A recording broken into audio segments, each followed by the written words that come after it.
আজকে আমরা সিকিউরিটি সুদ খাতায়ের সেকেন্ড যে লেকচার সেটা দেখব। আমাদের 6 পর্যন্ত করানো হয়েছে, আজকে 7 থেকে শুরু করব। সবাই তো খাতা কলম নিছি না? আচ্ছা দেখি। জি ভাই। ভাই আমাদের উপরের নোটগুলো বাকি ছিল, ওইগুলো বলছিলেন বুঝিয়ে দিবেন। নোটগুলো তিনটা তো নাকি? সব ক্ষেত্রে একই। আচ্ছা এই যে পরে যেগুলো আছে ওগুলোতে দেখাই দিতেছি, সবগুলোর ক্ষেত্রে প্রায় সেম। আচ্ছা আমরা 7 নাম্বার দিয়ে শুরু করব। নিম্নলিখিত তথ্যাবলী হতে জনাব আরিফের 2019-20 আয় বর্ষের জন্য সিকিউরিটি সুদ খাতে আয় গণনা করতে বলছে।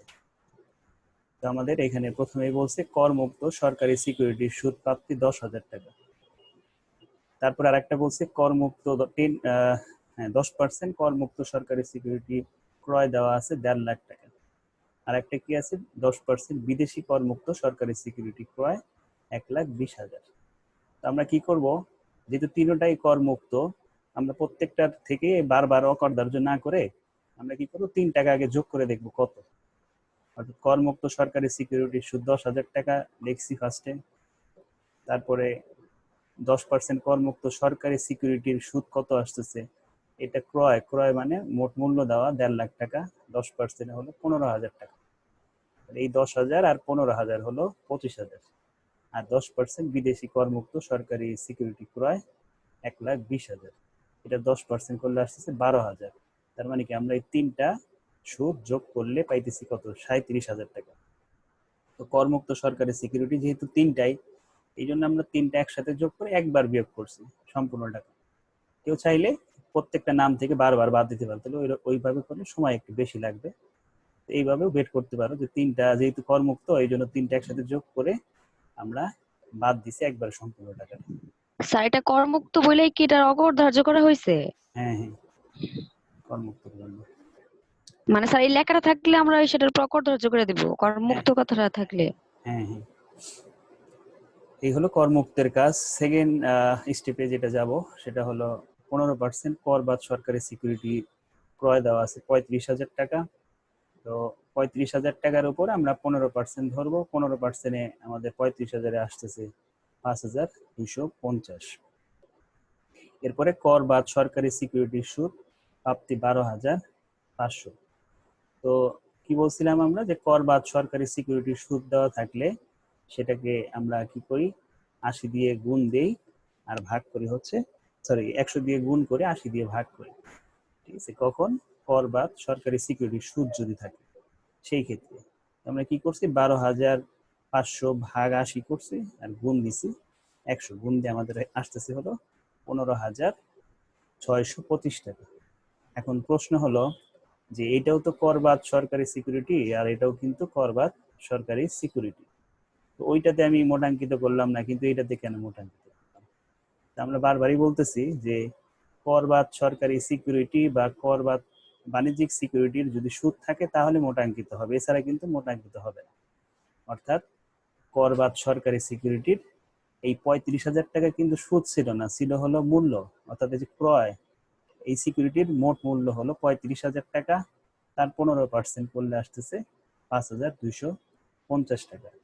তো ক্রয় থাকলে কোনো সময় আমরা ওইটাকে মোটাঙ্কিত করব না। একটা জিনিস খালি মাথায় রাখবা, করবাদ সরকারি সিকিউরিটি বা করবাদ বাণিজ্যিক সিকিউরিটি অথবা ইসলামী ব্যাংকের মুনাফা বা সুদ যদি থাকে তখন আমরা শুধু মোটাঙ্কিত করবো, এছাড়া মোটাঙ্কিত করব না। তো এই ইনফরমেশনটাই ওই আমাদের প্রথমে একদম ছকের নিচে কয়েকটি ইনফরমেশন ছিল, ওইখানে লেখা ছিল, ওইখানে আমরা যেতেছি একটু পরে, যে কখন আমি মোটাঙ্কিত করব না ওই কথাটা এখানে বলা আছে। 6% অনুমোদিত কর অগ্রিম বাণিজ্যিক সিকিউরিটির ক্রয় দেওয়া আছে 50,000। তো 50,000-এর 6% আমরা করে ডিরেক্ট বসায় দিব। 50,000-এর 6% আসতেছে কত, 530, 3,000 টাকা। 3,000 টাকা আমরা সরাসরি বসাই দিছি। এরপরে কি অন্যান্য অনুমোদিত কর অগ্রিম বাণিজ্যিক সিকিউরিটির সুদ 8,000 টাকা। এটা আমরা সরাসরি বসাই দিব, কারণ এটার সাথে কোনো কাজ নাই। ডিরেক্ট আমরা দেখো যে 7 নাম্বার দিয়ে সরাসরি বসাই দিছি 8,000 টাকা। মিউনিসিপ্যালিটি কর্তৃক ইস্যুকৃত ঋণপত্রের সুদ, ঠিক আছে।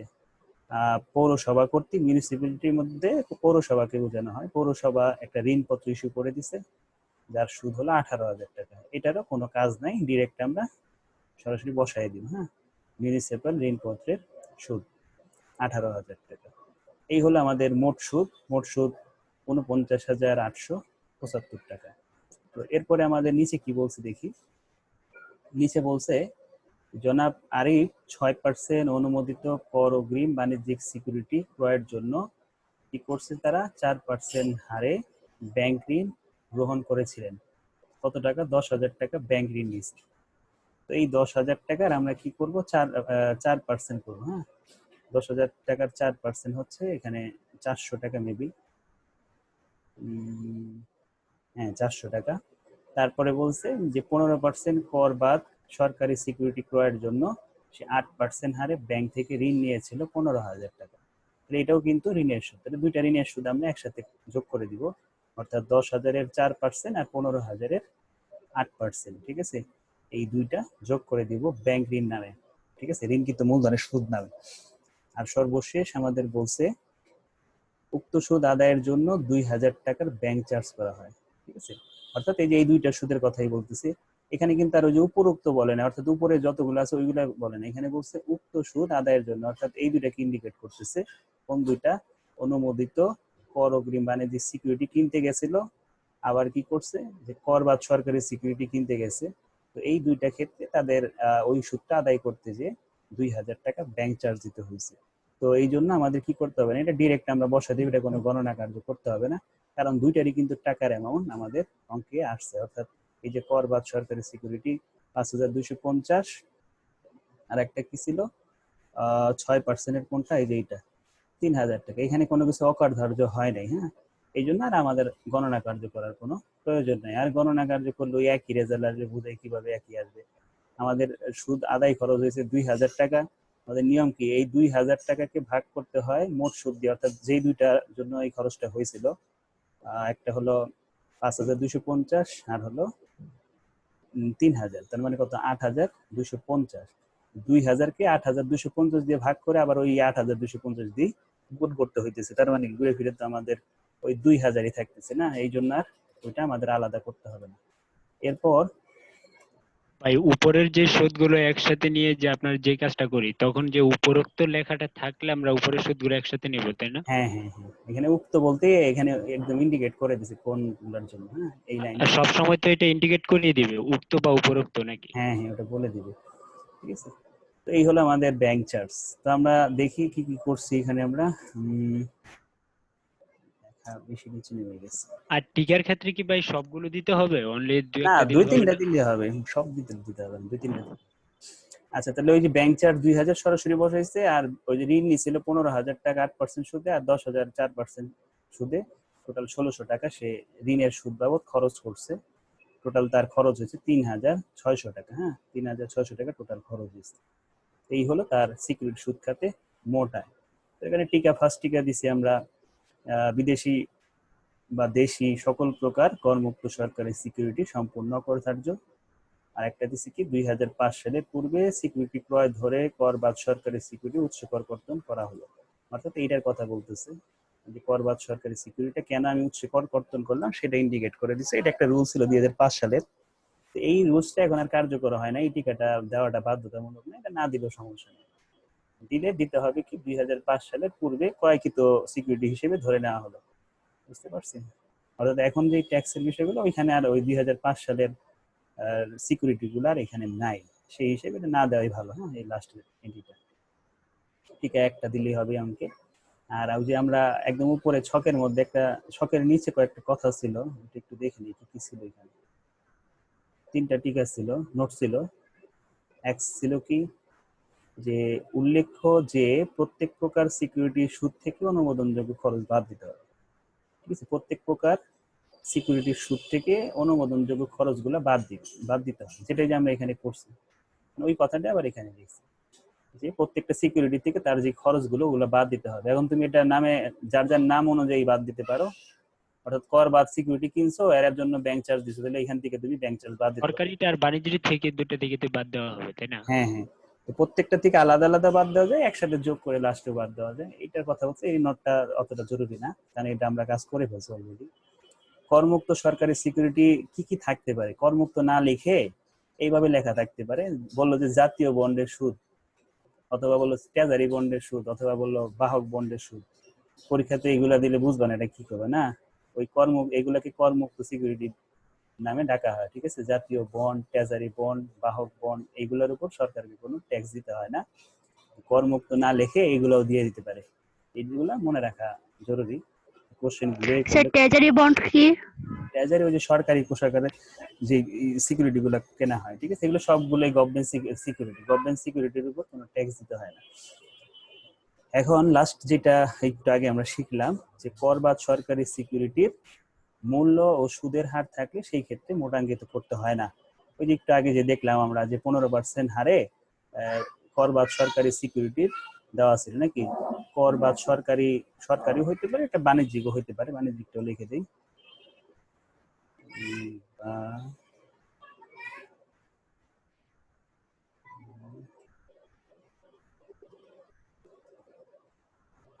বাণিজ্যিক হইতে পারে, সরকারি হইতে পারে। তো এগুলো যদি মূল্য থাকে সেই ক্ষেত্রে আমরা মোটাঙ্কিত করবো না, যেটা আমরা মাত্র শিখলাম যে অঙ্কটার মধ্যে, 7 নম্বর অঙ্কটার মধ্যে। এই ছিল আমাদের 7 নম্বর অঙ্ক। এই যে এখানে কি ছিল, মূল্য ছিল, অর্থাৎ ক্রয় মূল্য ছিল। ক্রয় মূল্য থাকলে কর বাদের ক্ষেত্রে সেই ক্ষেত্রে আমরা মোটাঙ্কিত করবো না। এই হলো আমাদের 7 নম্বর অঙ্ক। এখন আমরা 8 নম্বর অঙ্কে যাই। আমরা অলরেডি কিন্তু ইম্পর্টেন্ট গুলো করে ফেলছি, হ্যাঁ, 1 থেকে 6 পর্যন্ত ইম্পর্টেন্ট ছিল। এইগুলা জাস্ট দুই একটা এন্ট্রি এদিক সেদিক করে দিছি, এইগুলো আমরা শিখতেছি এখানে। নিম্নলিখিত তথ্যাবলী হতে জনাব শরীফের 2018-19 আয় বর্ষের জন্য সিকিউরিটি সুদ খাতে মোট আয় নির্ণয় করো।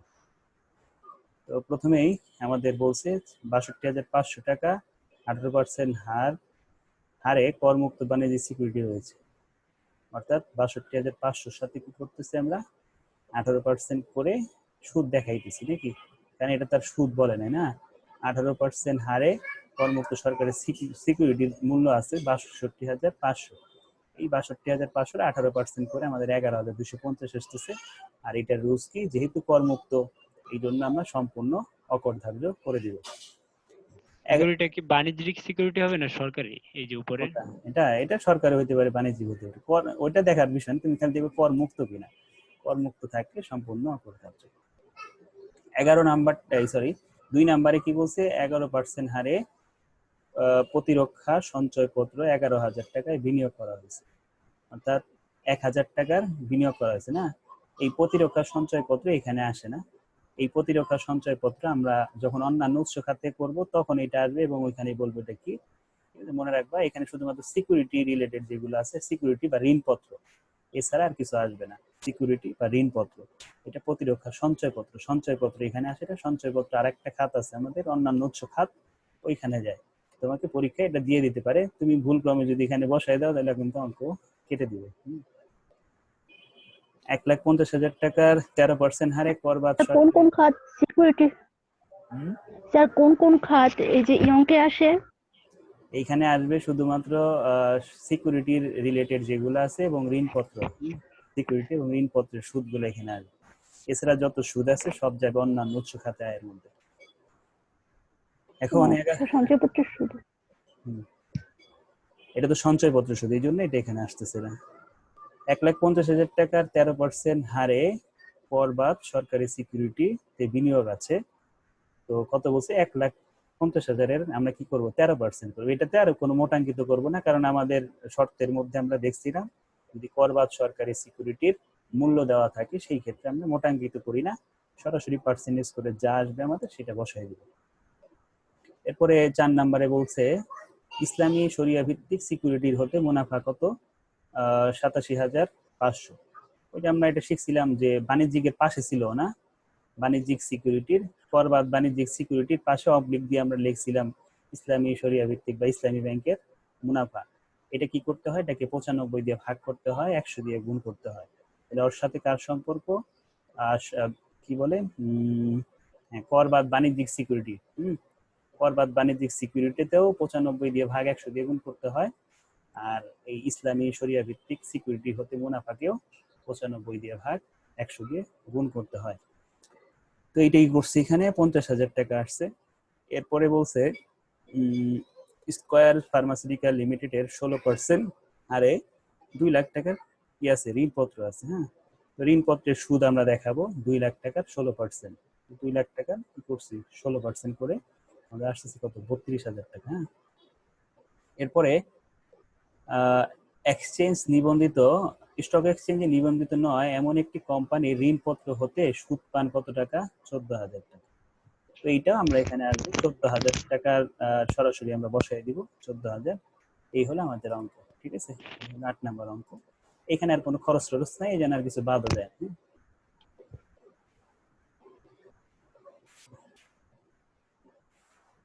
আচ্ছা, তো এই হলো ছিল আমাদের 8 নাম্বার অঙ্ক। 8 নাম্বার অঙ্কের কিছু টিকা দিছে। করমুক্ত সরকারি সিকিউরিটি সুদ সম্পূর্ণ করধার্য অর্থায়ন 2016 অনুযায়ী ইসলামী শরিয়া ভিত্তিক সিকিউরিটি হতে 2.5% কর কাটা হয় বিধে তাকে ভোটাঙ্কিত করতে হবে। তারপরে বলছি যে প্রতিরক্ষা সঞ্চয় প্রক্রিয়া সুদ অন্যান্য উৎস খাতে আয়, ঠিক আছে। এরপরে মনে হয় না নয় প্রবলেম হবে। নয়টা একটু সবাই দেখো নিজেরা, কোনো প্রবলেম হলে বলো, আমি দেখাই দিতেছি আর কোনো প্রবলেম হলে। নয় আমরা অলরেডি এই নিয়মের অঙ্ক করে ফেলছি।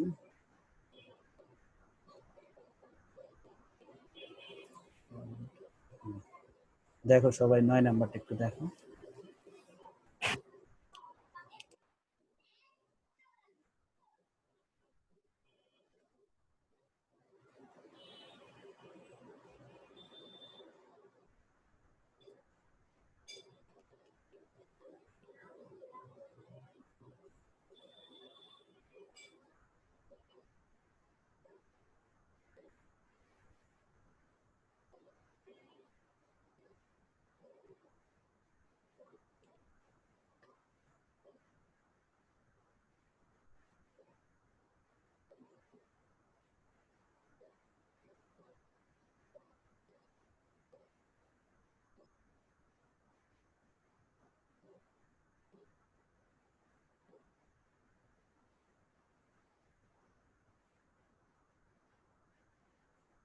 দেখা হইলে বললে আমরা সামনে আগাবো। ভাই করবাদ সরকারি সিকিউরিটি সুদ 32,000 টাকা, এটা কি মূল্য থাকবে না নাকি সুদ? 32,000 টাকা সুদ, এটা হ্যাঁ সুদ লেখাই তো আছে। স্যার সুদ আদায়ের জন্য ব্যাংক আয়ের 4% কেটে রেখেছে, এটা স্যার এটা একটু আলোচনা করলে ভালো হতো। এটা হলো তোমার এই পার্সেন্টেজ থাকলে আমরা বলছিলাম সর্বশেষ যে টাকাটা বের হবে অর্থাৎ 74,200 টাকা, তার উপরে পার্সেন্টেজ করে দিব যখন সুদের হার দেওয়া মানে ব্যাংক চার্জটা হার দেওয়া থাকবে, সর্বশেষ আদায়কৃত সুদের উপরে আমরা পার্সেন্টেজ করে দেব। ভাই আমরা মোটাঙ্কিত কখন করি, মূল্য থাকলে নাকি সুদ দেওয়া থাকলে? সুদ কর বা সিকিউরিটি সুদ দেওয়া থাকলে।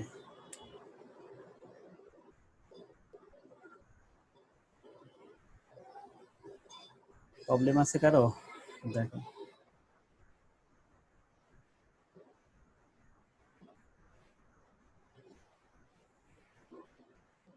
প্রবলেম না থাকলে আমরা 10-এ যাব। নতুন কিছুই নাই এখানে, সবই আগে করা হয়েছে। জিরো কুপন বন্ড, হ্যাঁ সবই আগে করা হয়েছে। পারবে এটা? আমরা পরেরটাই যাই।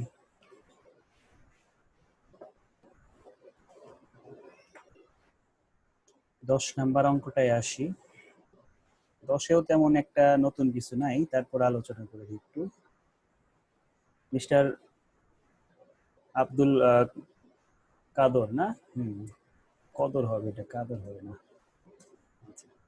কদর এর 2018-19-এর আয় বর্ষের নিম্নলিখিত তথ্য দেওয়া আছে। তো বলতেছে যে করমুক্ত সরকারি সিকিউরিটির সুদ কত, 20,000 টাকা। এটা আমরা সম্পূর্ণ অপরিহার্য করে দিব। করমুক্ত সরকারি সিকিউরিটির মূল্য দেওয়া আছে 10%। একটু আগে আমরা যে অঙ্কটাতে শুরু করছি ওইটাই কিন্তু, হ্যাঁ অনেকটা প্রায় মিল আছে, 90% মিল আছে। তো এটার 70,000-এর 10% 7,000 টাকা দেখাবো। 10% বাণিজ্যিক করমুক্ত সরকারি সিকিউরিটি 80,000 টাকার 10% 8,000 দেখাবো। তাহলে 7,000, 8,000 আর 20,000, তিনটা যোগ করে একসাথে বাদ দিয়ে দিব।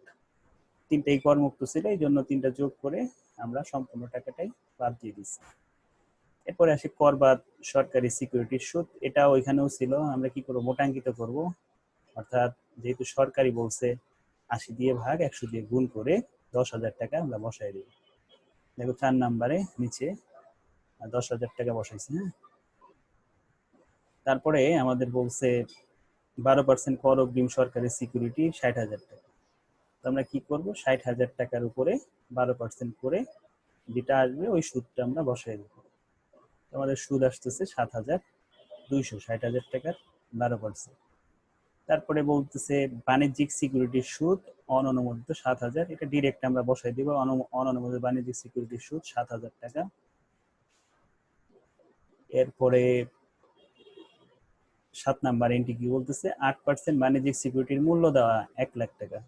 8 লাখ টাকা, 1 লাখ টাকার 8% করে আমরা 8,000 টাকা বসালাম। ঠিক আছে। এরপরে প্রতিরক্ষা সঞ্চয়পত্র এখানে আসতেছে না, কারণ এটা অন্যান্য উৎস খাতে আয়ের আইটেম। মিউনিসিপাল ঋণপত্রের সুদ আসবে 35,000 টাকা, তো ডিরেক্ট আমরা 35,000 টাকা বসাই দিছি।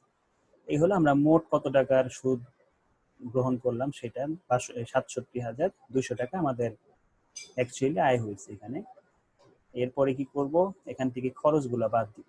প্রথম কি খরচ আছে, এখানে প্রথম যে খরচটা সেটা হলো অননুমোদিত বাণিজ্যিক সিকিউরিটি ক্রয়ের জন্য 10% হারে 50,000 টাকা ঋণ নিছে। অর্থাৎ যেহেতু ঋণ নিছে 50,000 টাকার 10% তার খরচ, তার মানে 5,000 টাকা সে খরচ দেখাবে। এই জন্য দেখো এই যে নিচে ঋণকৃত মূলধনের সুদ 50,000 টাকা, কত পার্সেন্ট, 10%। হ্যাঁ, 5,000 টাকা।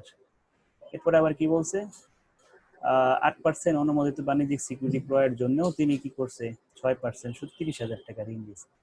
30,000 টাকার 6% করে 6,800 আসতেছে এখানে। আর লাস্ট পর্যন্ত কি বলছে, যে এই দুই সুদ আদায়ের জন্য 500 টাকা তার খরচ হয়েছে। হ্যাঁ, এই দুইটা সুদ আদায়ের জন্য 500 খরচ হয়েছে। তার মানে কি, এই অঙ্কটা কিন্তু কোনো নতুন কিছুই ছিল না। ওই একটা অঙ্ক ভুল ক্রমে দুইটা হয়ে গেছে, টাকার আমার হয়তো একটু ভিন্ন, বুঝতে পারছি। আজকে সেই অঙ্কটা দিয়ে শুরু করছে, এটার 10 একদম সেম, শুধু জাস্ট টাকার অঙ্কটা একটু কম বেশি। সবাই বুঝতে পারছে এটা? ভাই মিউনিসিপাল এটার মানে কি? পৌরসভা কর্তৃক, ঠিক আছে, পৌরসভা কর্তৃক। এই মিউনিসিপাল পাবা নেক্সট চ্যাপ্টারটাতে, ওইখানে অনেক পাবা, ঠিক আছে, এখানে অনেক পাবা। আচ্ছা, তাহলে আমরা আর আমাদের দুইটা অঙ্ক বাকি, দুইটা অঙ্ক দেখি, দুইটা ছোট ছোট অঙ্ক। ওই যে যেটা বলছিলাম যে মেন আমাদের ওই 1 থেকে 5 বা 6 পর্যন্ত, এরপরের গুলা সব প্রায় একই, আর আসে ঘুরে ফিরে ওই 1 থেকে 5-এর মধ্যে। তোমাদের সাজেশনে থাকবে সর্বোচ্চ 2টা বা 3টা এই অধ্যায় থেকে সাজেশন অঙ্ক থাকবে। বেশি করার কারণ হলো ওই যে আগে প্রথমে তো আমাদের শিখতে হবে না, তারপরে তো পরীক্ষা, এই জন্য আগে শিখার জন্য ভাই এখান থেকে আমাদের কোনো থিওরি আসবে না? হ্যাঁ, থিওরিতে আসবে, থিওরি সাজেশনে দিয়ে দিব। আচ্ছা, আমরা তাহলে ইসে যাই, 11 আর 12 বাকি আমাদের। তো 11তে লাস্টে যাই আমরা, 12টাকে শেষ করে আসি। 12টা দেখি, 12টা একদম ইজি, 2019 সালে অ্যাকাউন্টিং দিয়ে আসছে, আর আসবে না। অ্যাকাউন্টিংটা না দেখলেও চলবে, বাকিরা একটু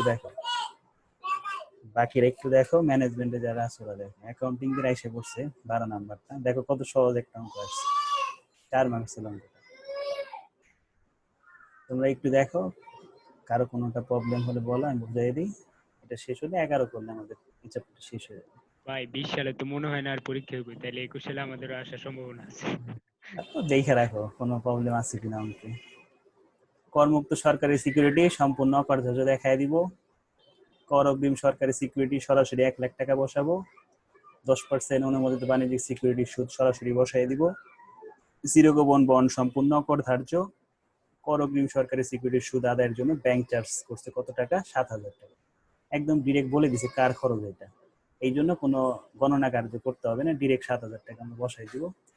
এই কর অগ্রিম সরকারি সিকিউরিটির সুদ তুমি চাইলে ওই কর অগ্রিমের সাথেই বাদ দিতে পারতা, 50,000 থেকে 7,000 বাদ দিতে পারতা, অথবা নিচে টাইটেল দিয়েও বাদ দেওয়া যাবে। দেখছো কত ইজি একটা অঙ্ক আসছে, 4 মার্কস ছিল মনে হয় অঙ্কটা। হ্যাঁ, এবার যারা দিছে সেকেন্ড ইয়ারে অ্যাকাউন্টিং নিয়ে যারা দিছে সবার হয়েছে এটা, হইলে আমি 11 করবো। বাসায় 6টা অঙ্ক আবার করবো, শেষের 6টা। প্রথম ছটা অনেকেই করছে, অনেকেই করে নাই।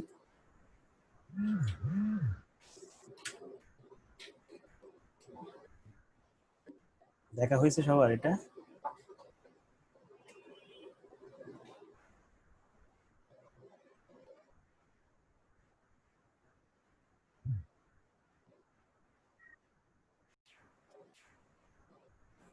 লাস্ট 11 নম্বর অঙ্ক। তাহলে চ্যাপ্টারটা শেষ হবে আমাদের 4 ক্লাসে, টোটাল 2টা অধ্যায় শেষ। তারপরের অধ্যায়গুলো ওই 2-3টা, সর্বোচ্চ 3টা ক্লাস লাগে কোনো চ্যাপ্টার শেষ করতে।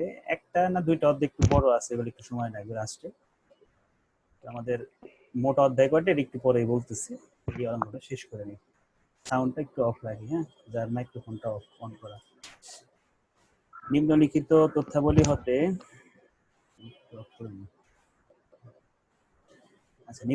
লিখিত তথ্যাবলী হতে মিস্টার সাজেদ এর 2019-20 আয় বর্ষের জন্য সিকিউরিটি সুদ খাতে মোট আয় নির্ণয় করো। প্রথমে বলতেছে যে 8% করমুক্ত সরকারি সিকিউরিটি 6,000 টাকা দেওয়া, অর্থাৎ এই সিকিউরিটির কিন্তু এটা যে সুদ কিন্তু এটা বলা নাই, হ্যাঁ, সুদ যে এটা বলে নাই, বলছে যে সরকারি সিকিউরিটি দেওয়া আছে 60,000 টাকা। তো আমাকে এটাকে সুদে কনভার্ট করে নিতে হবে। 60,000 টাকার 8% 4,800 টাকা। যেহেতু এটা করমুক্ত সরকারি সিকিউরিটি, এই জন্য আমরা সম্পূর্ণ অকরধার্য দেখাই দেব।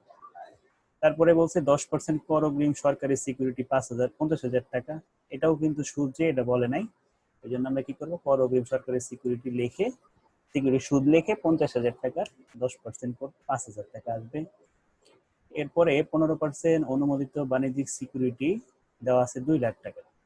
আমরা কি করবো, এটাও কিন্তু সুদ, এটা বলে নাই, তো আমাদের সুদ তৈরি করতে হবে 2 লাখ টাকার 15%, এবং এটা সরাসরি বসাবো কারণ এর কোনো কাজ নাই।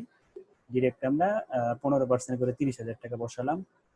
এরপরে আসি 15% অননুমোদিত বাণিজ্যিক সিকিউরিটির বা ঋণপত্র দেওয়া আছে কত, 60,000 টাকা। তো আমরা কি করব, এই 60,000 টাকার উপরে কি করব, 15% করব। 15% করলে আসবে 1 বছরের সুদ। আমাদের অঙ্ক হলো শেষ হওয়ার কথা কবে, 6 মাসের হবে। এটাই হবে 19 হবে, 18 না, হ্যাঁ 19 হবে। সাল আপডেট করছি তো, এইখানে আর আপডেটটা করা হয়নি। প্রতি বছরই ট্যাক্সের সালগুলো আপডেট করতে হয়, মাঝে মধ্যে মিস্টেক হয়ে যায়, 2-1 জায়গায় চেঞ্জ করতে।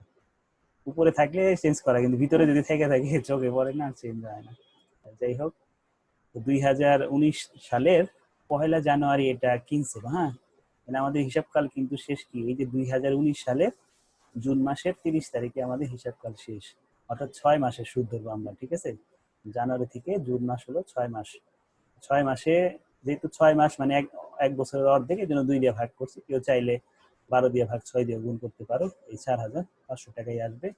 আমাদের মোট 39,500 টাকা আসলো। এখন আসি খরচের ব্যাপারে, কি কি খরচ আছে এখানে। তিনি অনুমোদিত বাণিজ্যিক সিকিউরিটি ক্রয়ের জন্য কি করছে, 8% হারে 1 লাখ টাকা ঋণ নিয়েছে।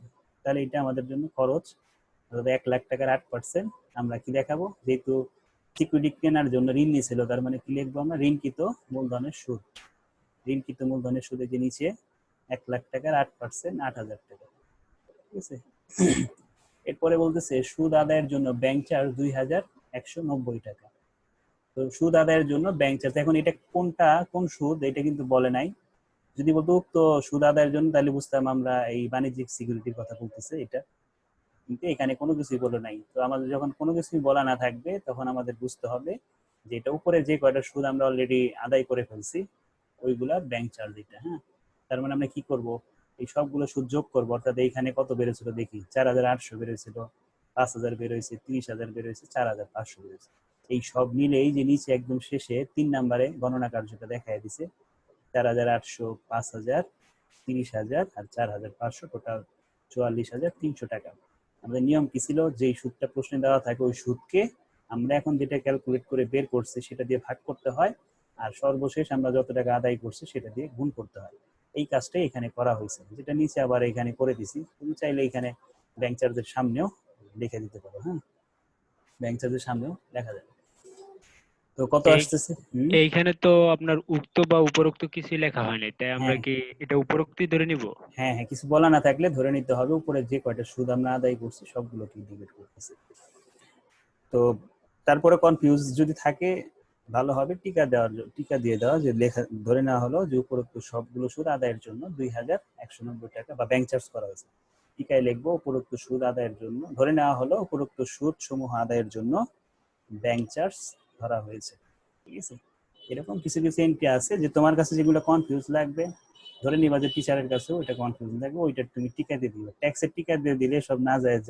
হ্যাঁ, ম্যাক্সিমাম কই দেখবে এরকম। সামনে আসবে এই চ্যাপ্টারটা একটু কম, আর সামনে কিছু অধ্যায় আছে যে এইগুলা এক এক বইতে এক এক রকম ভাবে করে। তুমি যখন দুইটা বই ভাই ভুল সামনে টাকা নেবে, কি টিকা দিয়ে আমরা সঠিক বানায় ফেলতে পারবো নাকি? হ্যাঁ সবগুলো আবার করা যায় না, যেগুলো যুক্তিসঙ্গত ওইগুলা করা যায়। হ্যাঁ, সবকিছু করা যায় না, কারণ ট্যাক্সের দেখবা যে ট্যাক্সের এই যারা লয়ার আছে তারা কি করে, এই ট্যাক্সের যে যে কর দিবে তার ফেভারে কাজ করে। হ্যাঁ, তার ফেভারে কাজ করা বলতে তোমার ওই যার হিসাব করে দিবে তার যাতে ট্যাক্সটা কম আসে সেই দিক দিয়ে আমরা চেষ্টা করি যারা ট্যাক্স লয়ার আছে। হ্যাঁ, তো এইভাবে ট্যাক্স ফাঁকি বা ট্যাক্স এড়ানোর বিভিন্ন পদ্ধতি আছে, মানে চোরাই বিভিন্ন পদ্ধতি আছে। এইগুলা তোমাদের থিওরিটিক্যাল সাবজেক্ট, থিওরির পার্ট আছে এই ট্যাক্সের সাবজেক্টে, কিভাবে কর ফাঁকি ও কর রেয়াত দেওয়া যায়। হ্যাঁ, ওই ওই চালাকি ওইখানে দেওয়া আছে। তো ওইখানে ওটা হলো থিওরিতে পড়বা, এই সাবজেক্টে থিওরির পার্ট আছে, একদম শেষের দিক দিয়ে অধ্যায়টা আছে কর ফাঁকি ও কর রেয়াত বা কর এড়ানোর পদ্ধতি, বা কর ফাঁকি দিলে কি কি শাস্তি হয় ওগুলো ওইখানে দেওয়া আছে। তারপরে আসি লাস্ট যেই পার্টটা ছিল সেটা কি, চলতি আয় বছরে তিনি 2 বছরান্তে মেয়াদি উত্তীর্ণ হওয়া জিরো কুপন বন্ড হতে 20,000 টাকা পান। অর্থাৎ আর একটু পরে নেই, বন্ডের অর্জন ক্রয় মূল্য ছিল 18,000 টাকা। অর্থাৎ সে কি করছিল, একটা বন্ড কিনছিল। এই সব কিছু হওয়ার পরে কিন্তু ঘটনাটা, হ্যাঁ নিচের যে পার্টটা এটা উপরের সাথে রিলেটেড না, উপরে সব ঘটনা হওয়ার পরে সে কি করছে যে সে 2 বছর মেয়াদের জন্য একটা বন্ড কিনছিল 18,000 টাকা দিয়ে। ঠিক আছে, ওই বন্ড হতে সে কত টাকা পাইতেছে এখন, 20,000 টাকা। তার মানে মাঝখানে তার লাভ হয়েছে কত, 2,000 টাকা নাকি? তাহলে আমরা কি লিখবো, জিরো কুপন বন্ডের আয় 2,000 টাকা বাদ অকর ধার্য সম্পূর্ণ। এই ছিল আমাদের অঙ্ক। ঠিক আছে, এখান থেকে আমরা জানি যে জিরো কুপন বন্ডের আয় সম্পূর্ণ অকর ধার্য, এই জন্য আমরা শেষে বাদ দিয়ে দিছি। তোমরা চাইলে এই 2,000 তো আবার প্রশ্ন হইতে পারে, 2,000 কোথা থেকে আসবে, 20,000 থেকে। ভাই লাস্টেরটা বুঝিনি, বন্ডের অর্জনের ক্রয় মূল্য ছিল 18,000 টাকার ব্যাপারটা কি বললেন? 18,000 দিয়ে কিনছে, 20,000 টাকা পাইছে। হ্যাঁ, বিক্রি করে 2,000 টাকা তার লাভ হয়েছে। ওই 2,000 টাই জিরো কুপন বন্ডের আয়। ঠিক আছে, এই ছিল আমাদের অঙ্ক। ভাই অ্যাকাউন্টিং ডিপার্টমেন্টের তো এখান থেকে অঙ্ক আসবে তাই না? হ্যাঁ সবারই এখান এবং থেকে কি একটা অঙ্ক কি ভাই একবার হুবহু দেওয়া দেওয়া থাকবে নাকি? ম্যাক্সিমাম হুবহু থাকে, খালি টাকার অ্যামাউন্ট চেঞ্জ করে দেয়, ট্যাক্সের অঙ্ক তত একটা ঘুরে দেয় না। ওকে ভাই। তো আমরা নেক্সট চ্যাপ্টারে যেটা যাব, তার আগে রেকর্ডিংটা অফ করে নিই।